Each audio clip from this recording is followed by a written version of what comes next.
Welcome to the Deep Dive, where we take your pile of sources articles, research your own notes, and, well, we try to unearth the most important nuggets of knowledge. Think of it as your shortcut to becoming incredibly well-informed. Yeah, hopefully with some surprising facts and just enough humor to keep you hooked. Hopefully. Today we're diving deep into the world of software engineering. We're guided by a really foundational text, Robert C. Martin's Clean Architecture, a craftsman's guide to software structure and design. Right, Uncle Bob. Exactly. So if you've ever found yourself, battling a software system that seems to fight you every single step of the way. Or maybe wondered why some systems seem to adapt effortlessly while others just crumble under the smallest change. Then this deep dive is definitely for you. Our mission today is to pull out the most, let's say, profound and practical insights from Uncle Bob's decades of experience. We want to give you a crystal clear understanding of what truly makes software soft, adaptable. And explore why some fundamental rules are, as he puts it, kind of changeless. Despite all the tech leaps we've seen, get ready to maybe rethink how you see the very structure of the digital world around you. So let's kick off with the core problem Martin identifies. And it's maybe a surprising one for many. He says, getting something to work once just isn't that hard. Right, like even high school kids can write some code that runs. Startups do it all the time. Build an MVP. That initial it works moment, it feels great. But then what happens? Yeah, then what? Uncle Bob insists the real challenge, the true measure of craftsmanship, is actually getting it right. And this isn't just about, more effort. It requires deep knowledge, specific skills, actual thoughtful insight, and a genuine passion for the craft. So what happens if you don't get it right? What's the consequence? Well, that's where the two core values of every software system come in. There's its behavior, there's the functionality, the stuff that makes or saves money. The features the user sees. Right. And then there's its structure, its underlying architecture. And here's the kicker. Martin argues that structure is the greater value. Okay, hold on. That feels really counterintuitive. I mean, behavior is what the customer pays for, right? Why is structure more valuable? What's the thinking there? It's because structure is what makes software SAFT, meaning easy to change. Think about it. If you have a program that works perfectly today but is impossible to change. It's useless tomorrow when requirements shift. Exactly. It quickly becomes obsolete. But if you have a program, maybe it has some bugs initially, but it's incredibly easy to change. You can make it work and keep it working as things evolve. Adaptability, that's the key. The ultimate value of software is its adaptability, yes. And this leads directly to what Uncle Bob calls the signature of a mess. Yeah. This is where neglecting architecture really, really bites you. Oh yeah, those graphs he shows are brutal. Productivity just tanks, heading towards zero. While the cost per line of code just skyrockets, even throwing more developers at it doesn't help. It actually makes it worse sometimes. That's the insidious part. And it often stems from what he calls the hare's overconfidence, that common idea that writing messy code is faster now and we'll clean it up later. Oh, the technical debt will pay back later, which, let's be honest, often never happens. Right. Everyone falls for that trap. We'll refactor next sprint. Yeah, sure you will. But the hard truth, and he backs this up, is that making messes is always slower than staying clean, no matter which time scale you are using. Always slower, even in the very short term. Even in short daily tasks. He mentions an experiment where test-driven development TDD, writing tests first, consistently outperformed just banging out messy code. Wow, so this sounds like a constant struggle for developers then. How do you advocate for this, for architectural integrity, when management is pushing for features now? It's part of the job. It's their professional duty. Developers are stakeholders. Their role includes safeguarding that architecture. So they have to push back. They have to struggle, as Martin puts it, or even squabble with management, marketing, sales to protect the system's structure. It's about education, showing the long-term cost of those short-term messes. Okay, so good architecture is vital, foundational.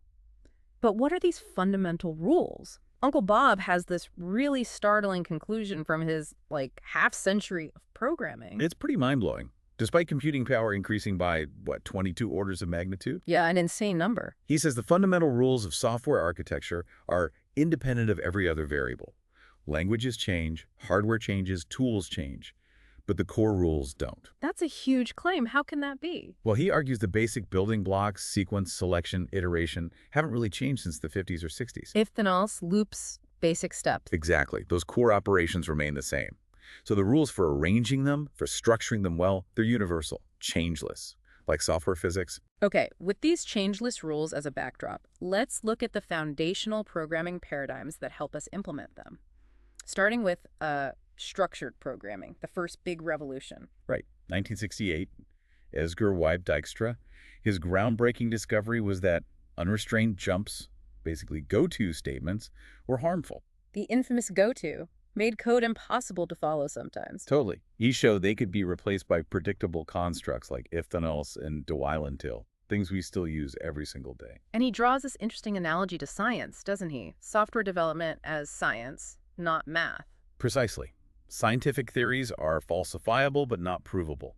You can't prove a theory true, only fail to disprove it. And Dijkstra said, testing shows the presence, not the absence of bugs. Exactly. Structured programming is crucial because it lets us create small, testable units of code, falsifiable units. We can isolate parts and test them scientifically to find flaws. Which is why functional decomposition, breaking problems down into small functions, is still a best practice. Absolutely. Still fundamental. Okay, moving on to object-oriented programming.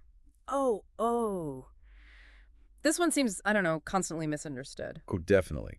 Many people think it's just bundling data and functions together, or that OO invented encapsulation or inheritance. But that's not right. No, the book really debunks that. Yeah. C programmers were doing manual encapsulation, hiding data, managing inheritance-like structures long before C++ or Java. So inheritance was just convenient. Mostly convenience for code reuse, yeah.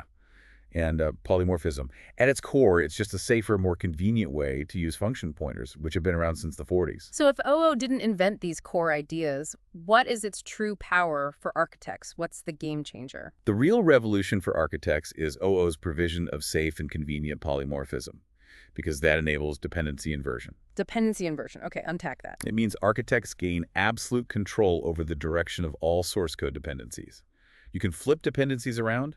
High-level policy code doesn't have to depend on low-level detail code. That sounds powerful. Give me a concrete example. How does that help me build better systems? It's huge. It means volatile things like your specific UI framework or your chosen database, they become plugins. Plugins to the core logic. Yes, plugins to your stable core business rules.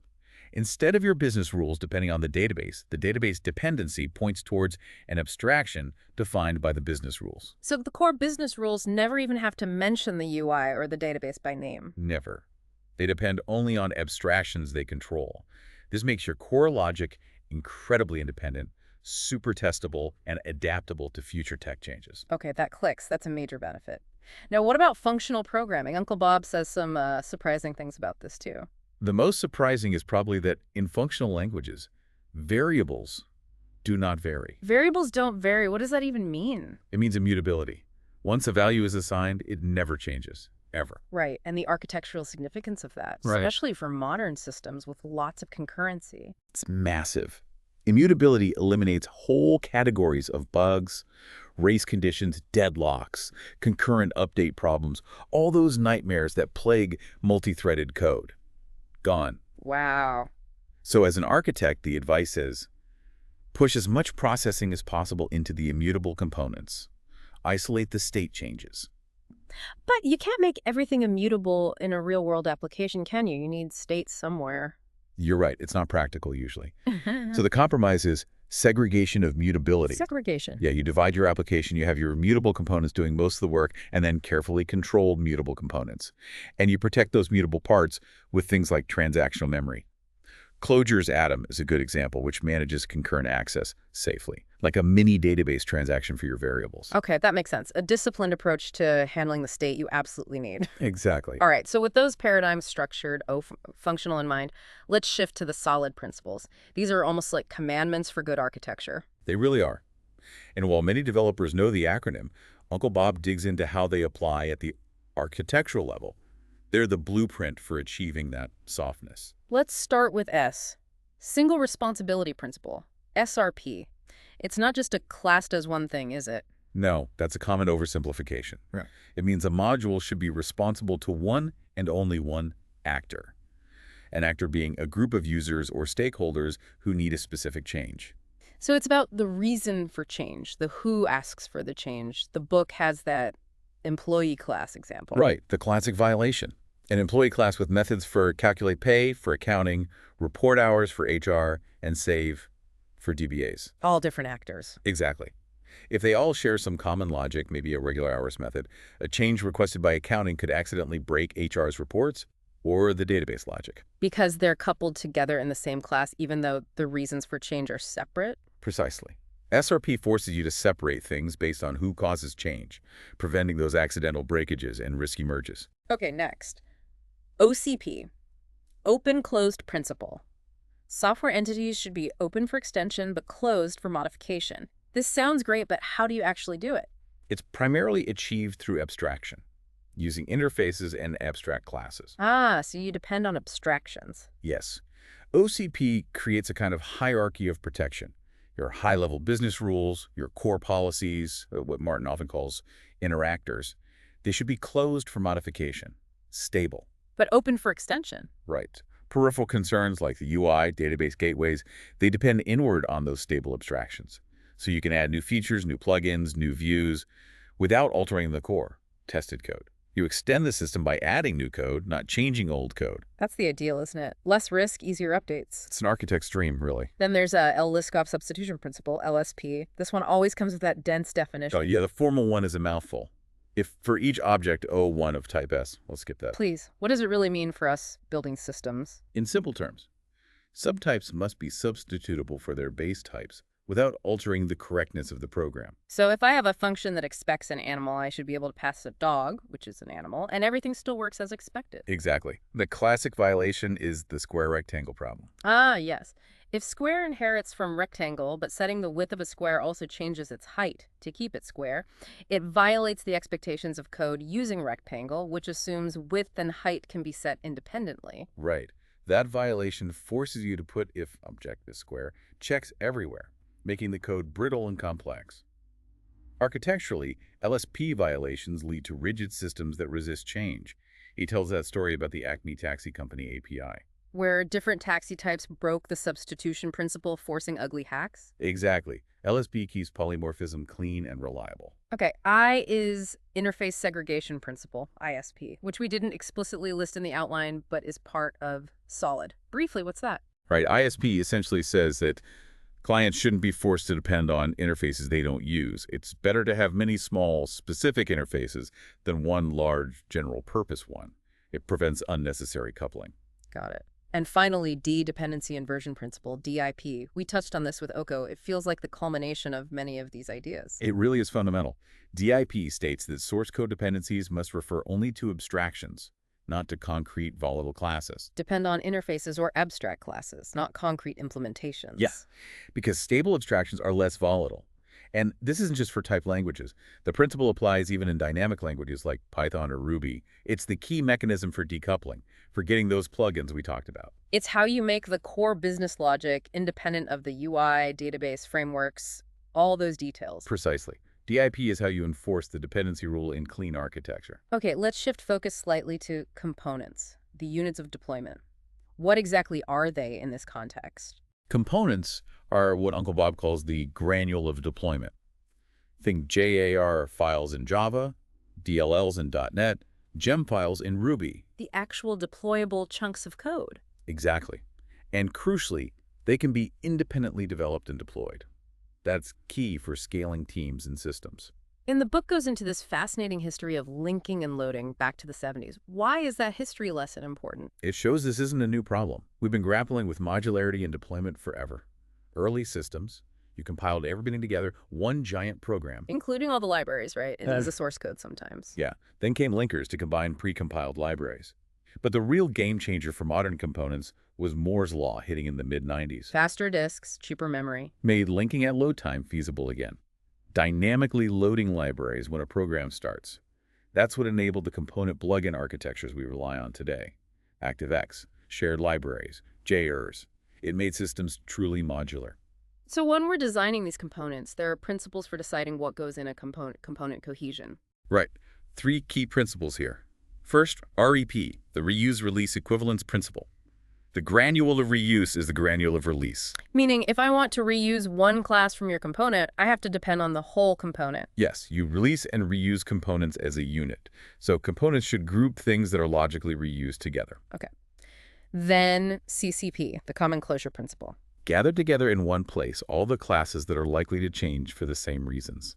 This is about minimizing churn. If two classes always change together for the same business reason, they belong in the same component. You don't want one change request forcing you to redeploy 10 different components. Group by reason for change, similar to SRP but at the component level. Makes sense.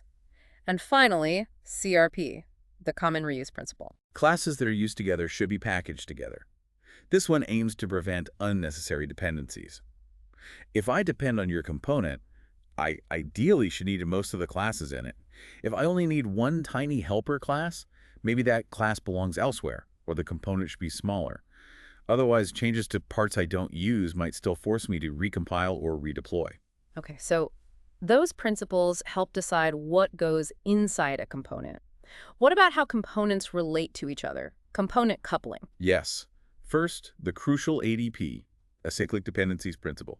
Allow no cycles in the component dependency graph. No circular dependencies between components. This sounds obvious, but it bites people. Oh, it absolutely does. It leads to the morning after syndrome. Where you come in and your code is broken because someone checked in a change to a component you depend on, which maybe indirectly depended back on yours. A hidden cycle. Exactly. It creates chaos.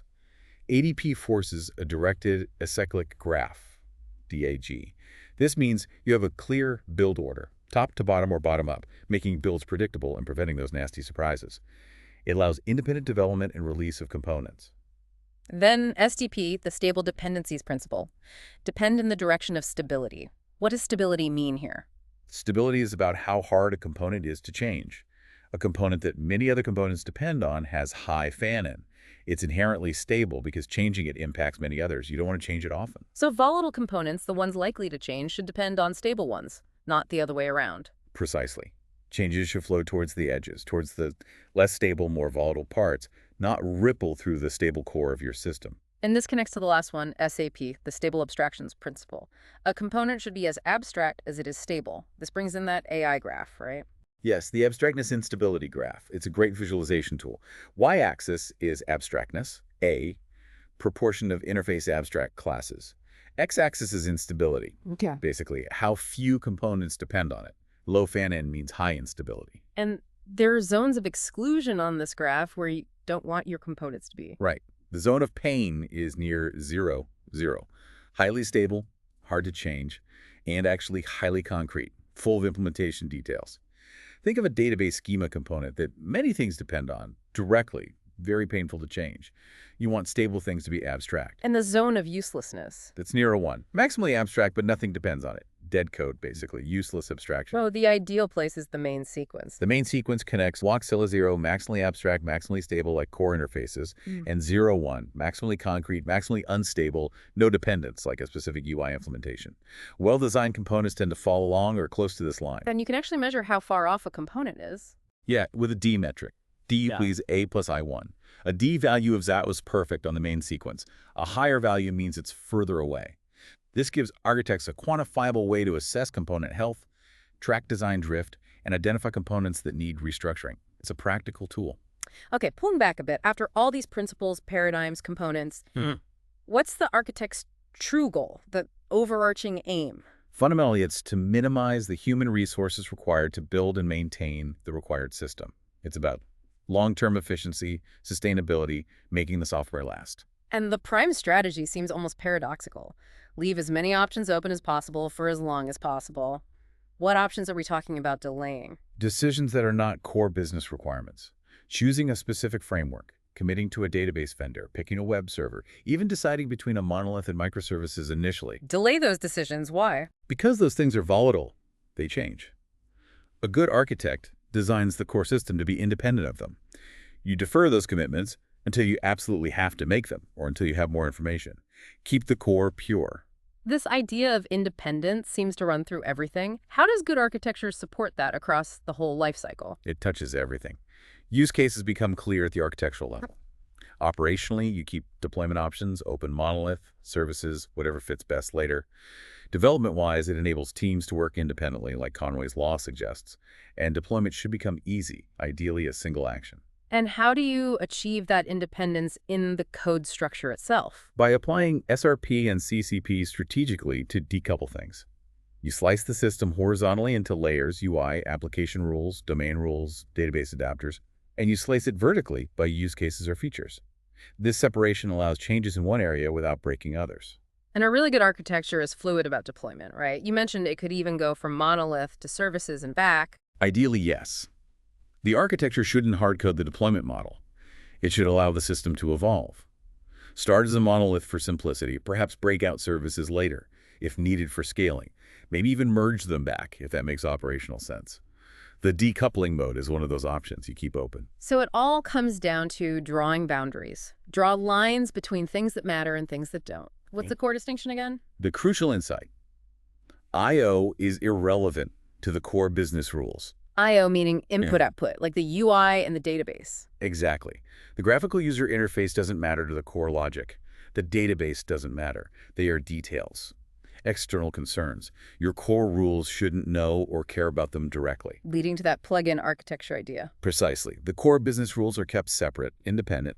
Components that are optional or could be implemented differently, UI, DB, external services, they become plugins to that core. And SRP tells you where to draw the lines at the axes of change. And DIP and SCP tell you how dependencies cross those lines, always pointing inward. You got it. That's the essence. Which brings us to the famous clean architecture diagram. The concentric circles. Everyone's seen it. What's the one absolute rule governing it? The dependency rule. Source code dependencies must point only inward toward higher level policies. Yeah. Inner circles know nothing about outer circles. Data structures might pass across, but dependencies only go one way. So the layers are roughly entities, core domain concepts, most general rules at the center. Then use cases, application-specific rules, orchestrating entities. Then interface adapters, presenters, controllers, gateways. And finally, frameworks and drivers, UI frameworks, databases, the web. On the outside, the details. But how does control flow outward? If a use case needs to update the UI, but dependencies only point in, how does that work? Dependency inversion again. The use case inner circle defines an interface like order presenter output port. The presenter, outer circle, implements that interface. The use case calls the method on the interface it owns. Control flows outward, but the source code dependency points inward. The interface lives in the inner circle, but the implementation is in the outer circle. Clever. And data crossing boundaries should be simple, plain data structures, not framework objects or database rows, independent data transfer objects. This leads to screaming architecture. I love that term. What does it mean? It means your top-level project structure, your main package names, should scream what the application does, its domain. Trading system, order management, healthcare booking. Not Rails app or Spring MVC project. Exactly. The architecture should emphasize the use cases, the business domain, and decouple them from the peripheral plumbing. That makes the system independent of frameworks, testable without UIDB, independent of UI, independent of DB, all those benefits. And right at the edge, the main component, Yeah. the ultimate detail. Like the entry point main, or its equivalent. It's Yeah. the lowest level policy. Its job is to wire everything up, create the concrete objects, inject dependency. Inject dependencies into main, right? Not have the DI framework infest the whole application. Crucially, yes. Main sets up the environment, creates the high-level objects, and then hands control over to them. Main itself is like a plug-in to the application. A plugin. How so? You can have different main components, one for dev, one for test, one for production, maybe one for specific customer deployment.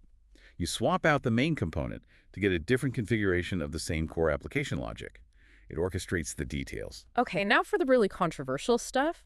Uncle Bob calls certain things details that many people consider central. Let's start with the database is a detail. This always sparks debate. It's definitely a provocative statement.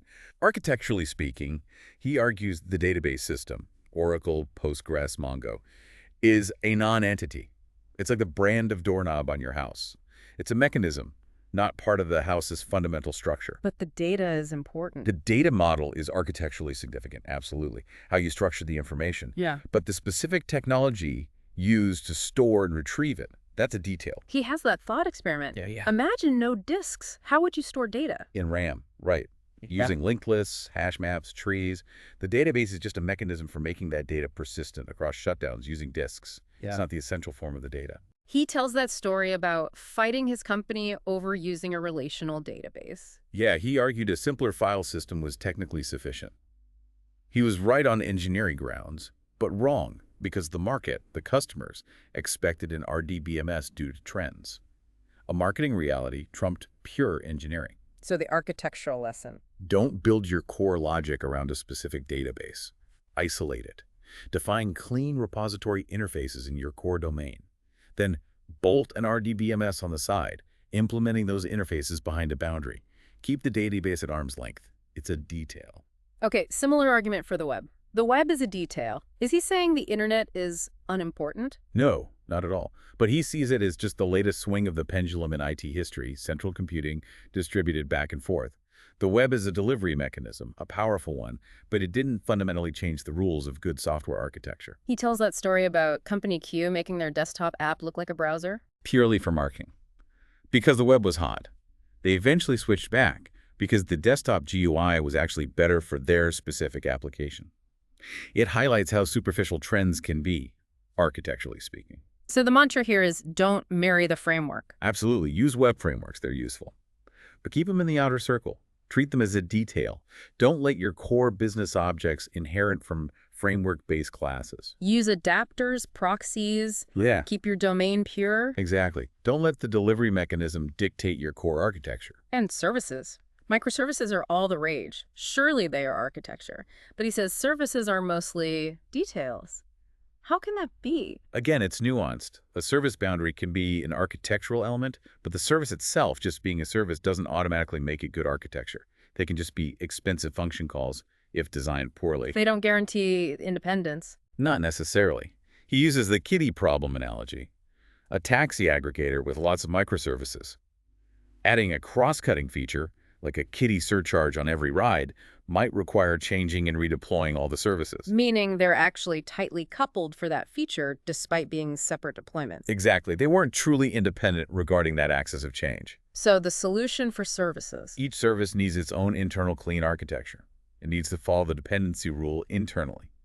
New features ideally should be added via the open-closed principle, maybe as new plugins within a service, rather than forcing a change and redeployment of the whole service. The service boundary isn't magic. The internal design matters most. Yeah, what about tests? Tests are components and details. I usually think of tests as separate from the system. He argues they're part of the system. They're like the outermost circle, depending inward on the code they test. They are independently deployable components. And the fragile tests problem. That's when tests depend heavily on volatile things like the GUI. A tiny button label change breaks dozens of tests. It makes the system rigid because the tests resist change. We've all been there. So the solution is designing for testability. Yes. Don't make your test depend on the GUI if you can help it. Test the business rules through stable interfaces without involving the UI or maybe even the real database. Keep tests focused on the core logic. And finally, for embedded systems. Clean embedded architecture. Hardware and the OS are also details. That seems incredibly hard. It is hard, but crucial. The warning is stark. Software can be destroyed from within by unmanaged dependencies on firmware and hardware, He tells that amazing story from the 70s, the Fortel Vectorization Project. where fixing one bug meant burning 30 physical ROM chips for every single device. Imagine the cost and delay. A deployment nightmare. Totally. Their solution, vectorization, used pointers in RAM to indirectly call subroutines stored in ROM. So they only had to replace the 1 or 2 ROM chips containing the changed subroutine, plus update the pointers in RAM. Exactly. And as a side effect, they could even patch bugs remotely over dial-up by just sending codes to change the RAM pointers. Mind-blowing for the time. And that leads to modern embedded practice. Yes. Clean embedded architectures use a HAL hardware abstraction layer to isolate software from specific hardware, and an OSAL operating system abstraction layer to isolate it from the specific OS. These layers allow the bulk of the software to be developed and tested off-target on a developer's machine, making it truly soft and portable. So we've covered these huge architectural principles, but execution matters.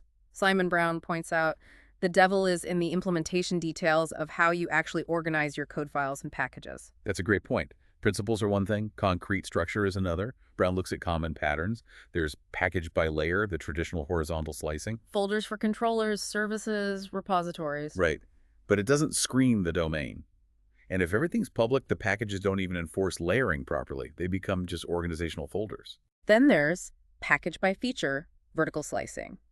Grouping all code related to a feature, like order management, together. Also, ports and adapters, or hexagonal architecture, which explicitly separates the inside domain from the outside infrastructure, with dependencies strictly pointing inward. But Brown suggests package by component as a really effective hybrid. Yeah, this bundles all code for a coarse-grained component or business capability into a single top-level package. Think of it like microservices, but packaged within a monolith. And the key benefit. You can use the compiler to enforce architecture.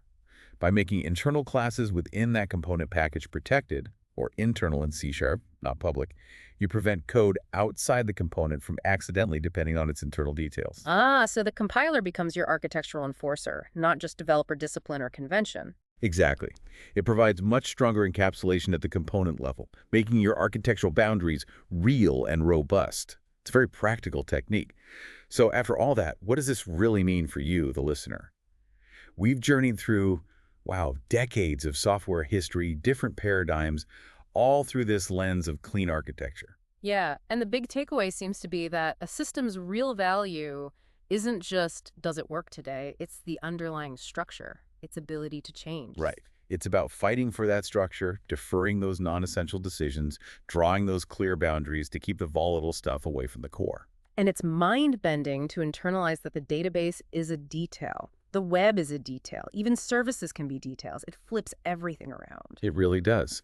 The real heroes are those high-level policies, the core business rules, sitting there pristine and independent, waiting for the details to plug into them. It's a fundamental shift in perspective for building robust, long-lasting software. And maybe a final thought to leave you with, something to chew on. Remember Robert Martin's story about the architect's registry exam? He spent a year building what he thought was this great reusable framework. Only to find it wasn't truly reusable in practice.